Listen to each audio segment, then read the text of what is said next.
नमस्कार, आप देख रहे हैं चर्चा आज की, वो मंच जहां सवाल सीधे होते हैं, तेवर तीखे होते हैं और सच सामने लाया जाता है।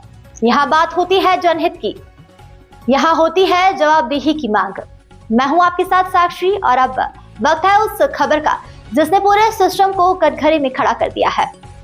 दमोह जिले के तेंदुखेड़ा इलाके में एक घर के भीतर पति पत्नी और बच्चे के शव फांसी पर झूलते मिले। पुलिस मौके वारदात पर पहुंची और जांच शुरू कर दी। 30 साल का मनीष केवट जो मजदूरी काम करता, उसकी गर्भवती पत्नी यशोदा उर्फ माही केवट 24 साल और 2 साल की बेटी आरोही की फंदे पर झूलती लाश मिली है। टीआई तेंदुखेड़ा रावेंद्र बागरी के साथ पुलिस मौके पर मौजूद है। पुलिस के द्वारा परिजनों को बुलवाकर शवों को उतारा गया। सबको अस्पताल ले जाने के लिए समय पर कोई वाहन नहीं मिला। नगर पंचायत तेंदुखेड़ा में वाहन न होने के कारण देर हुई और चर्चा का विषय है कि इतने बड़े नगर में नगर पंचायत के पास शव वाहन नहीं। तीनों शवों का पंचनामा कर शवों को पोस्टमार्टम के लिए भेज दिया गया है। जैसे घटना की खबर दमोह एसपी को लगी तो घटनास्थल पर पहुंचकर जांच की तथा तीनों शवों को पोस्टमार्टम डॉक्टरों के पैनल के द्वारा करने का आदेश दिया गया। इस संबंध में जब दमोह एसपी से पूछा गया तो उन्होंने बताया कि अभी कोई स्पष्ट कारण सामने नहीं आया, किस वजह से उन्होंने अपनी जीवन लीला समाप्त कर ली है। ये जाँच का विषय है, पुलिस जाँच कर रही है। क्या मामला है सर?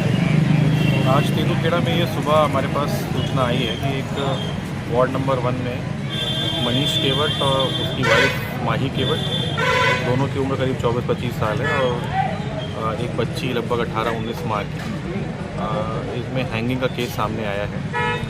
प्राइमा फेसी अभी कोई मृत्यु का स्पष्ट कारण समझ में नहीं आ रहा है। तीनों बॉडीज़ को हमने पोस्टमार्टम के लिए भेज दिया है।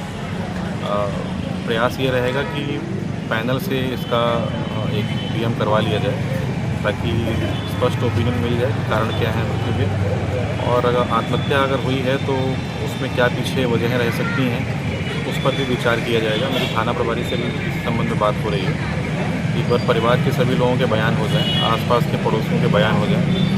इस प्रकार से चीज़ें क्लियर होती हैं, उस प्रकार से फिर आगे हम मैदानी कार्रवाई करेंगे। सर, दीवार पे कुछ लिखा पाया गया है? दीवार पे कुछ लिखा हुआ है कि उस पर अभी क्लैरिटी नहीं मिल रही है, स्पष्ट रूप से समझ में नहीं आ रहा है।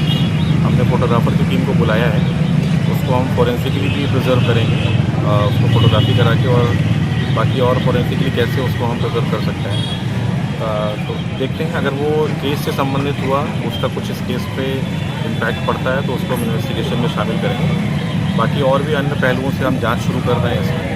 जैसे जैसे चीज़ें सामने आएंगी उनको हम एविडेंस के रूप में शामिल कर देंगे। सर, जो सूत्रधार है उनका कहना है कि जो मनीष केवट है उसने पूर्व में मकान लिया था और कहीं ना कहीं उसका कर्ज चुकाने की वजह से उसने